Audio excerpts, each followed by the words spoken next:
Welcome everybody to this week's edition of Hassel's Review. And this week we're going to stay with the theme of the last few weeks, and we're going to stay with movies. So this week I went to the movies and I went and seen Evil Dead Rise. So that's what we're going to review. But before I jump into that right there, let's show a little love to our sponsor, Zone Collectible, 305 Main Street, Tifton, Georgia. Visit them up for all your nerdy needs. Where they celebrate unity through community. Fandoms unite. Also, check out their page, Spotlight Media. They're moving into the media world, not just with Southern Joy Media, but with their own media.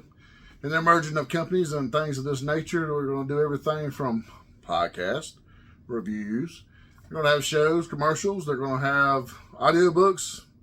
Anything under the sun. You name it. It's going. And they're popping and cracking. So go do it to Clady Clan over at the Zone Collectibles. If you got your needs, they got you. So, moving back to this week's review. Evil Dead Rise. Represent little Ash Williams today. Little Ashley. But this movie here has shit to do with Ashley. He does, however, have a cameo, or at least the actor that plays Ash Williams has a cameo. So, basically, there's 3 different versions of Evil Dead at this point, and 3 different Necronomicons. And this gets talked about in the movie at one point. So, essentially, it's theorized by this that your OG Evil Dead 1, 2, Army of Darkness, and Ash versus the Evil Dead has one version of the Necronomicon. Well, the second version of the Necronomicon would be what was in the remake, which gets shit on way too much, to be honest with you. The remake is a stellar fucking movie. I like it immensely. Thought it was really good. It showed what would happen, in a sense, if the evil were winning, and it almost had like an Antichrist type figure. But it has a different version of the Necronomicon, being 2 of the 3. And the third one comes forth in this movie. And this Necronomicon, it doesn't have the face on the front, which neither did the last one. Only the original Sam Raimi verse has the face on the front. But it just looks like skin that's bound together with stitching. And it has a clasp on it that looks like its teeth. It's like this right here. It does this. So it's sharp as fuck and goes around the bindings. I'll put a picture on there and let you see for yourself. But before we get into the Necronomicon showing up, it starts out with a cabin in the woods. Who'd have thought it? It's Evil Dead. I know everybody be like, what the fuck is, it's apartment complex and all the commercials. Starts out cabin in the woods. And it's not shaped like the OG cabin, so in the back of my mind I was like, please don't let that be the cabin. But it's a cabin. And then later when you find out there's 3 Necronomicons, it's like, okay, I can get with this. So essentially you have this peckerhead. He's out there flying a drone. And there's a girl by the dock.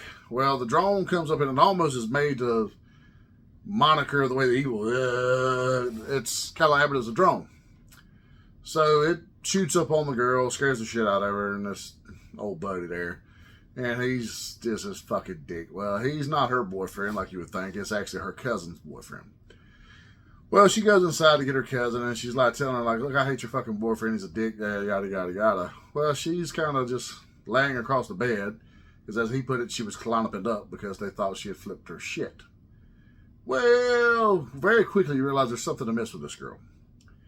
And the other girl, she has and I'm not going to refer to them as names because I didn't catch her names for one, and there's like 0 name brand actors in this movie. I'll go ahead and tell you, spoilers.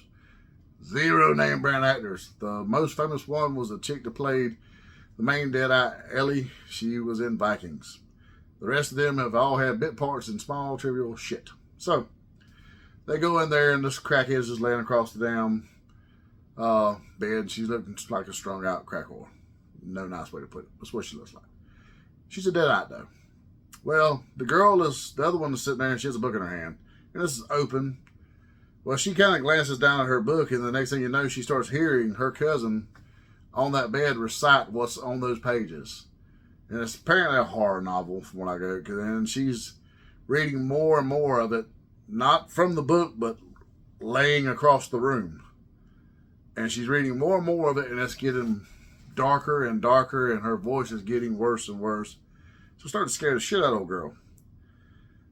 Well, she walks over there to her, and she's kind of done at this point laying on the floor. And so she walks over to her, and she's got pigtails. She bends over, and when she does, old girl just grabs that pigtail, snatches her scalp straight off of her. She's a deadite. Scalpy runs out through the dock to where old Peckerhead's out there. He's out there taking a see. Guy's Peckerhead out taking a piss, drinking a beer.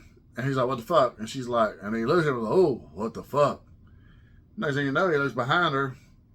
There's the girlfriend. And I'm like, oh, and she's trying to explain, hey, she just did this to me. Well, she starts acting erratic. You can go figure. She takes the drone away from him and cuts her own face up. Like, it just, blades chop the piss out of her face. Then she just jumps in the damn water. Well, he's stupid. I mean, I'm telling you right now, I love my wife. She starts exhibiting this type of behavior. She's done. Done. Hassel ain't jumping in that fucking water. This moron does. He dives in the water after her. She gets him, kills the shit out of him. The next thing you know, she levitates out of the water. And it's very fucking creepy. And the sets the tone. It's like, oh shit, they ain't fucking around. It pans out. Next thing you know, this is one day earlier. So that's pretty much your end of your movie. Well, a day earlier, you get the sister Beth. Not the main chick, but her sister. So she is like a guitar tech or some shit like this, and she's a fuck up from what you gather real quick. She's been on the road being a guitar tech, but you know her sister called her a groupie whore actually. That'd be kind of tough to explain at Thanksgiving. But anyways, she's out on the road and she's on the toilet, and she's pissing on a birth control test. Guess what? She preggers. Yes, sir. Preggers is a motherfucker. So she shows up on Ellie's doorstep within, I'm guessing, a matter of short time. She shows up on Ellie's doorstep, and Ellie, who is the main deadite, but she isn't shit. She's a mom, a madre of 3 no less. She has 3 badass kids. The oldest is a gal that's a very woke young woman who does protesting and whatnot with her hair short as mine.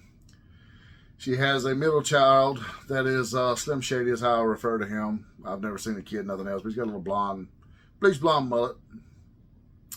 And then you have the baby girl of the bunch.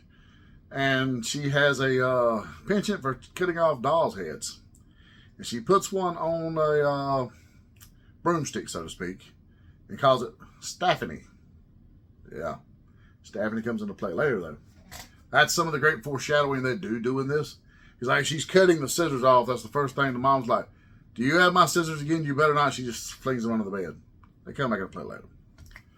So the mom's like dyeing her hair this trashy red.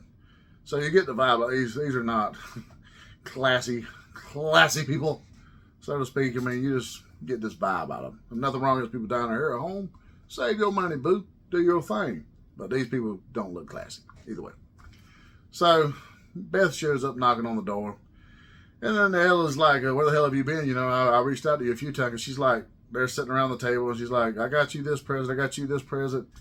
And they're making little comments one another. And that's when Ellie calls her the groupie for the first time. She doesn't add whore in, but she does call her groupie. And, you know, she's like, people talking like that don't get presents. And she said, I got your dad just right here talking to the kids. Well, they all kind of look at one another. So I'm thinking, oh shit, does somebody's die? And come to find out, he had run off on her. He, a few weeks prior, he dipped and said, deuces, I'm out. With you and the badass kids on your own. I'm going to pay some child support. That's co-parenting. Literally the words they use in the movie. Apparently, fellas, if you pay your child support or a deadbeat dad, you're co-parenting. Who knew this? Sam Raimi, apparently. Well, she tells her at this point, she's like, well, where the hell's, I think, we'll just say Bob. And she's like, well, I reached out to you a couple times, actually. You didn't answer. So then she's feeling like shit. And then later in the movie, she's in the bathroom and trying to listen to voicemails where, yeah, her sister was trying to get a hold of her. Shit, dick move, you know. So they send the kids off to get pizza. Slim Shady's going to drive, even though he's the middle child, because the protester, she didn't get her license. I don't know why. I don't know if she protested that or whatever. She didn't get them. Maybe she won't conform to the man. Anywho, they go off to get pizza. You have the sister Bonda move, and it's like, okay, so why are you really here? What have you done? And she's like, oh, I fucked up. But she doesn't tell her just yet that she's pregnant. She's like, I fucked up. Well, by this time, this big earthquake, because it's California. Why the fuck wouldn't you have? I can see why everybody would want to move there, because you're having huge earthquakes on the daily. Well, the kids are pulling back up about this time with their pizzas, and earthquake happens. They drop the pizza. Little bitch. I wasn't too happy about that. I was just a fat guy. I'd been upset. Ruined pizza. Well, the parking lot starts cracking apart. They survive the aftershocks and all this good stuff. Well, Slim Shady, he's an explorer. There's this huge hole, and he looks down it, and, you know, during the earthquake, you hear the typical sound like when the Deadites are preparing themselves. So there's a hole there, and he sees what appears to be a bank vault. And it's kind of vague to whether there's actually a bank vault or if it's a vault to a church. But when he gets down there's a lot of religious shit in this vault. And he comes across a crypt type deal that's kind of vague, like who's buried here. There's some St. Benedict coins on it, so it's led to believe it's a fairly religious fella. Or maybe, you know, he was a Deadite and they put all that on there to keep him there. I don't know. Well, the kid keeps plundering, and there he comes across this section where there's all these like crosses and medallions and things on chains all overhead. So that would lead me to believe don't pass go. If we don't collect $200, stay the fuck out of here. Slim Shady, he does not. He goes in there.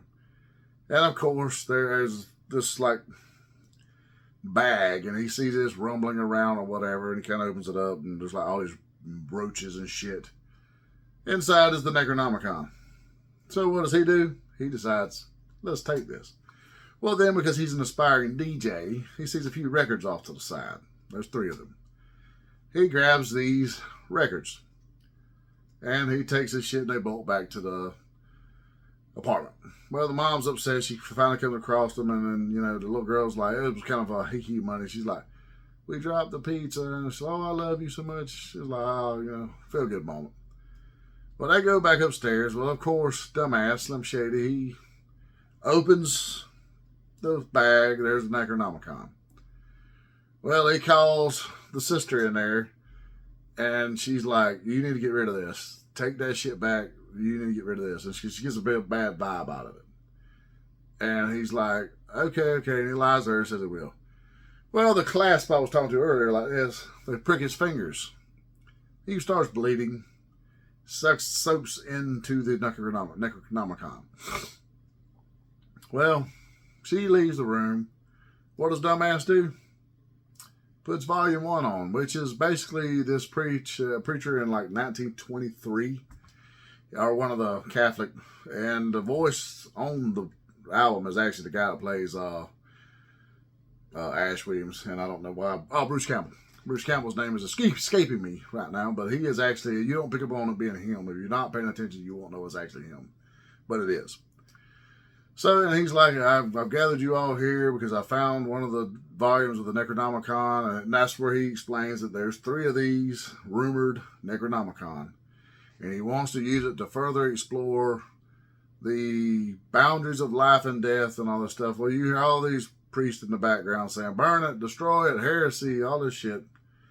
That was the end of volume 1. Well, then volume 2, he starts reciting the words that you don't recite. The kanda, baba, all that shit.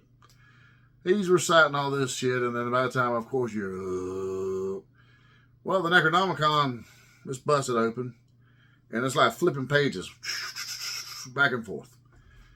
So he's like shitting bricks, like, oh, and he's trying to close the book, but the book won't let him close it. He's trying to cut the record off, won't allow it. The Deads have took over at this point. Shit ain't happening.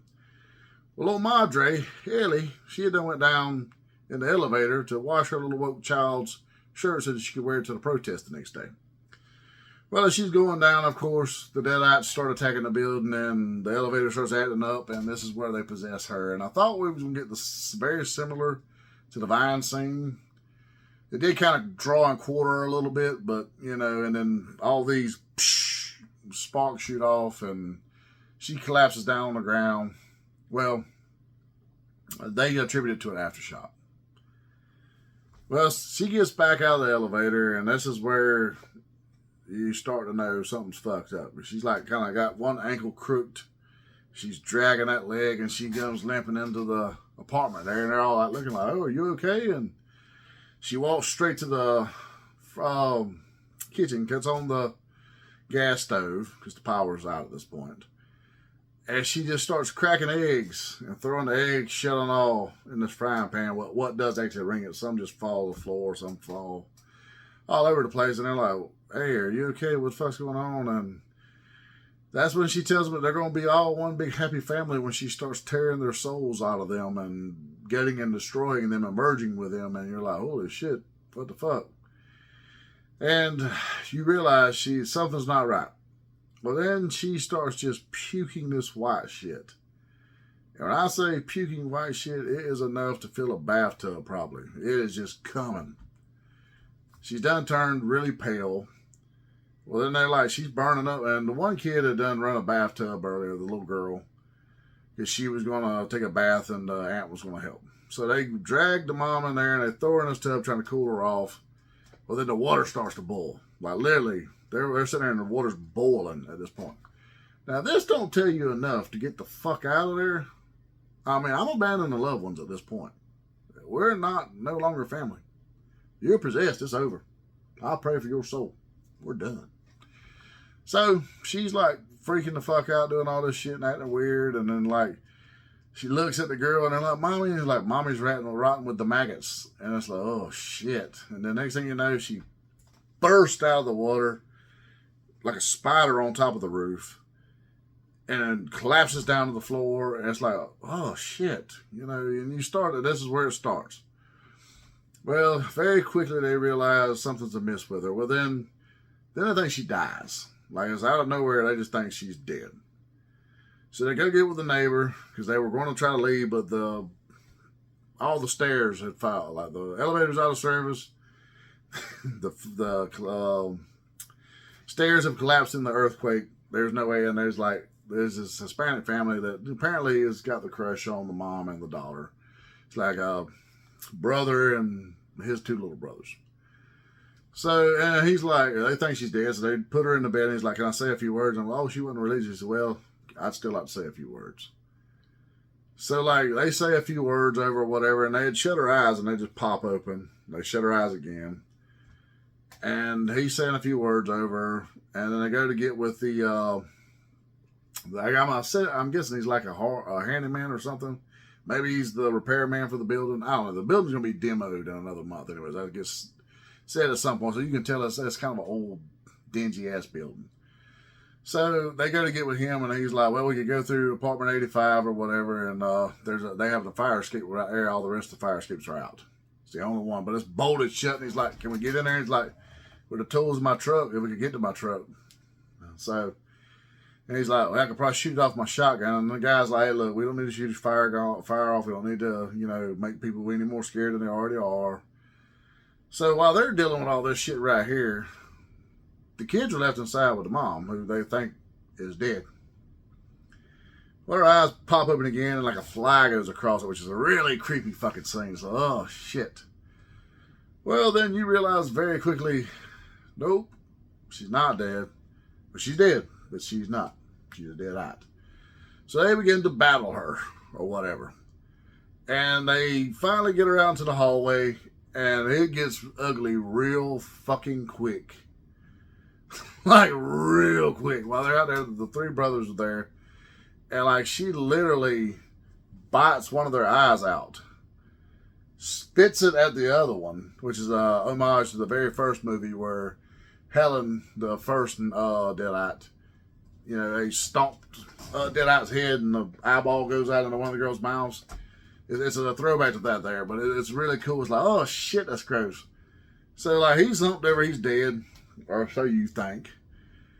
And then the other one's choking on the eyeball, and the other one's like maybe 7 or 8.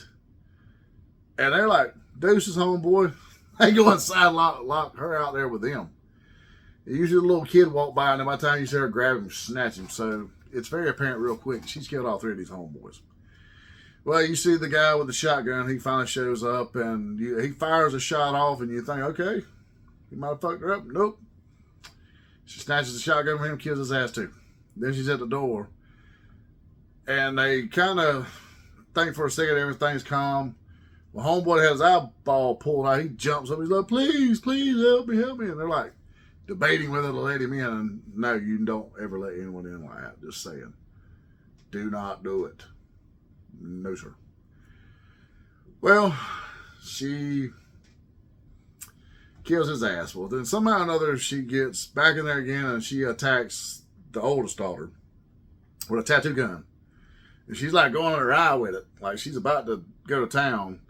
And she gets her cheek there and then she licks it. And that's when they knock her off and get her outside. And they lock the door finally. And they push shit up against the door. They chain it up. And then, you know, this is where, okay, we're starting here. We got more deadites. Well, she's outside and she's trying to trick them into letting her in. And the little girl almost falls for it. It's like she's telling her, oh, Daddy, me and Daddy's outside. If you'll just let us in, we can... She's like, well, Mama, you don't look good. And she said, nothing a big old hug from you won't fix. You're like, oh, don't be so stupid. And of course, the little girl, she's little. That's her mommy. She cracks the door and she starts choking the shit out of her. Well, while they're battling her, the sister that got cut in the face and licked, she goes in there to the fucking stove. Apparently, this stove has an ominous thing. So she goes in there and cuts the fucking stove on. Well, next thing you know, once they finally get the chick locked back out again, the Aunt Beth goes in there and she sees her like she's like kind of crouched but up on the counter. And she's like a cave person huddled up there. And she's like, what are you doing? And she turns around and listens. And then she has the yellow eyes. And you see like the cut is very black and got like spider veins. And she's eating glass. And she tells her, she said, my God, my tummy don't feel good. I got creepy crawlies in my tummy. And she said, the glass kills the creepy crawlies. And it's like real fucking creepy. You watch her swallow glass and you think it's going to cut through because it almost goes to for a second. And then all of a sudden it's like the neck protrudes out and then goes back in. And you're like, holy shit. Well, then she jumps off like a spider and starts battling the brothers, the sister, all this shit, and the aunt. And she gets the better of a couple of them. And then this little baby actually kills her with Stephanie. Stephanie for the kill. Because she fell and it snaps and goes through the back of her fucking head. They think she's done for. So they drag her off to the next room. And Slim Shady, he's the only one smart enough to say, hey, look, this bitch might not be dead. So he binds her up and throws her on there. And they're all like, did you do that? And he's like, I just felt like it might be for the best. And then, okay, it is what it is. Well, he goes and shows Aunt Beth the Necronomicon at this point. And tells her about the 2 albums he listened to. And then they're like, it's your fucking fault, you know. Because that was one of the things, the sister, when she was a deadite, she's like, it's your fucking fault. It's your fucking fault. I mean, it's like, and he blaming himself and whatnot. Poor little fella. And so they get there and he explains this to her. And he's like, there's a 3rd album. Maybe there's something on the 3rd album, but we don't have any power. So she's like, I'm a guitar tech. Let me solve this. Well, she starts going to work to solve the problem of the power issue. Well, during all this, Slim Shady goes in there. The next thing you know, the daughter comes back. She gets a Slim Shady, and she bites the stew out of him. Oh, one of the cool things before they did stab her through the head, one of the most wicked parts of this whole movie is that when her and the aunt is battling, the aunt's trying to crawl away, and the daughter grabs a cheese grater and then rakes it down the back of her calf. Holy shit. Well, that was like one of those, oh, I cringed so bad. But she gets loose and she gets to Slim Shady, and I forget how she exactly killed him, but she, you know, gets him too. Well, she finally gets them out of the house, or goes to escape. I remember what it is. The mom gets in through the ventilation. There's a cat in the ventilation the whole time, so she uses that and she gets in the ventilation. And next thing you know, she gets in there and they're like, we got to go. We got to get the fuck out of here. And that's where she's listening just before the mom comes into the room to that album, and the preacher's like, look, a couple of days ago, our brothers, they started falling one by one, and at first it was unexplained, we didn't know. Then they started exhibiting demonic possession. We killed them, we buried them, they were really pissed and dug themselves back up, and we figured then the only way was total dismemberment, and even that didn't do it. There is no stopping them. There is no getting away. There is no killing. He's like, please do not read this. So they're like, fucked at this point. So by the time in the window she sees the mom coming at her, she escapes. She gets the little girl. And there's a really cool scene where the scissors come back into play, where she goes to get it. The little girl's hiding. She goes to get it bathed, and that's when she realizes she's pregnant. She said, oh, not one soul to swallow, but two. She said, you and your whore baby are going to both die.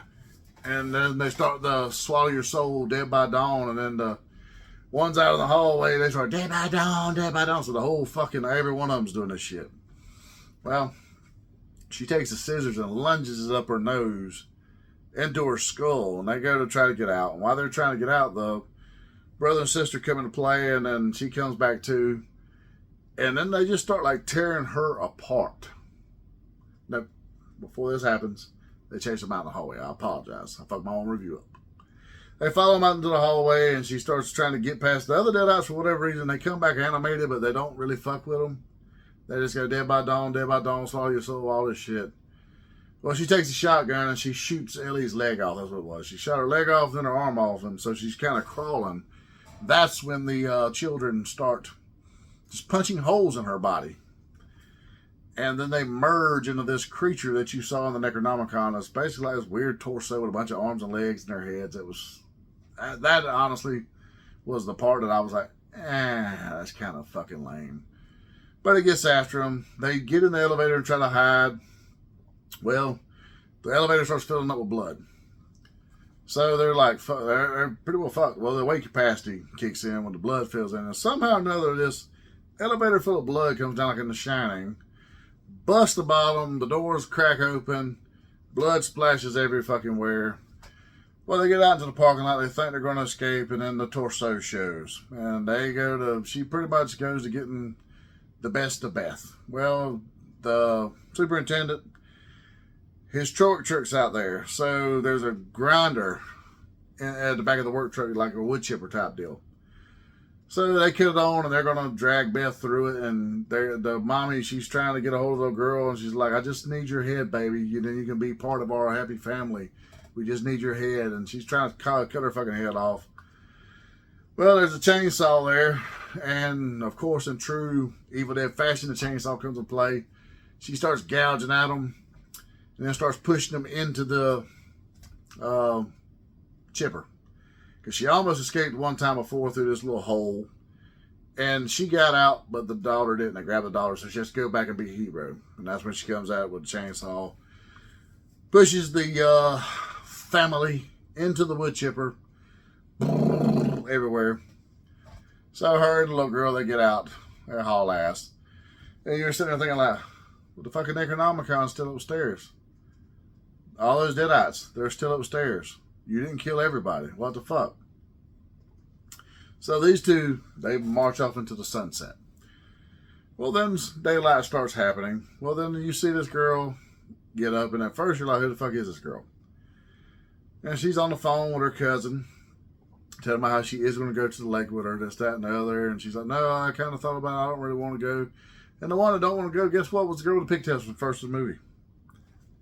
Foreshadowing. So, she's telling her, no, you're going to go, yada, yada, yada. You're going to meet me with my boyfriend. I'll be there in 15 minutes. Bye. Hangs up. Well, she walks past the car that's covered in blood from all the blood of the family, this, that, and the other. And by the time you get up, and next thing you know, you realize she's the girl from one day later. How the movie ends. Do the Deadites in the building keep going? Does she keep going in the fucking woods? Where does the Necronomicon go? A lot of fucking questions left to be answered. However, it's a pretty damn solid movie. I would give it probably about a good 4 out of 5. It has some flaws, like I said, but for the most part, flaws or not, it's a very, very enjoyable movie. I was torn. My wife took me out for my birthday. My birthday was yesterday, but she took me out this weekend for Mexican in a movie because you know what? Hey, that's my thing. That's my deal. I'm a fat boy that loves to eat and watch movies. I was torn between John Wick, Super Mario in 3D, Renfield, and this. And I was like, you know what? This is opening weekend for this. We're going to hit it. So we did. I was happy. I would rewatch it again. It's got a good rewatch factor. If you like the remake, you'll definitely like this one. To me, this one, to where the fans that were torn in the remake because of the fact that it was a remake and it was in the cabin in the woods, so forth and so on, and Ash wasn't in it, I can see where you'd be a little jaded. On this is a totally different story, which is why I was really thankful that they put the whole 3 Necronomicon. So it feels like a different tale and it is not a rehashing of Ashley Williams. All in all, great movie. I enjoyed it. On a side note, on a bonus level, so to speak, I did watch Cocaine Bear. It is on Peacock, I do believe, for free. I highly fucking recommend this movie. It is great. It's super gory, but funny as fuck at the same time. There's a lot of name brand recognition in there. You'll see a lot of actors in it that you recognize from other things. God bless him. God bless his soul. It's Ray Liotta's last starring role. He died shortly after filming this. Elizabeth Banks produced and directed. Done an amazing job. Like I said, it's super gory. There's some great kill scenes in it, but it has humor along with it that just fits. And it's man, I loved it. I can't talk highly enough about it. I won't give a full review of it, just unless you guys want. So if you do, drop it in the comments. Let me know that you want a full review of Cocaine Bear, and I'll happily fucking watch it again and review the fuck out of it. But if not, just take Hassel's recommendation. Watch it. You'll love it. Enjoy it. Great times. For those of you who are watching on the YouTube channel, we thank you. We love you. Those of you who are watching on Southern Joy Media, who are watching, stay tuned for my partner, Big Rob's House of Chinese Food. I fucked that up. That's Big Rob's House of Entertainment. And no Chinese food. I don't know how I bothered to push that up, but I did. Stay tuned for that right there. And if you're on the YouTube channel, continue watching the Nerdy Man Room show. And I am all kind of tongue-tied thinking about Cocaine Bear. Maybe I should have done me a line or two. That might be the problem. But continue watching the Nerdy Man Room show with my co-host, Monster. We do our show every week, and it is also on Roku. It is also on this channel here, where we do everything under the sun. We just done the 30th anniversary of the Mighty Morphin Power Rangers and reviewed Always and Forever. So once and always, I apologize, and apparently I need to be drinking. Maybe that's the problem. So since I've continued to fuck this up, I'm going to continue to just cut it off. So have a good one. Don't snort the cocaine and don't keep it away from the bear, because if it's in the book, it'll get your ass.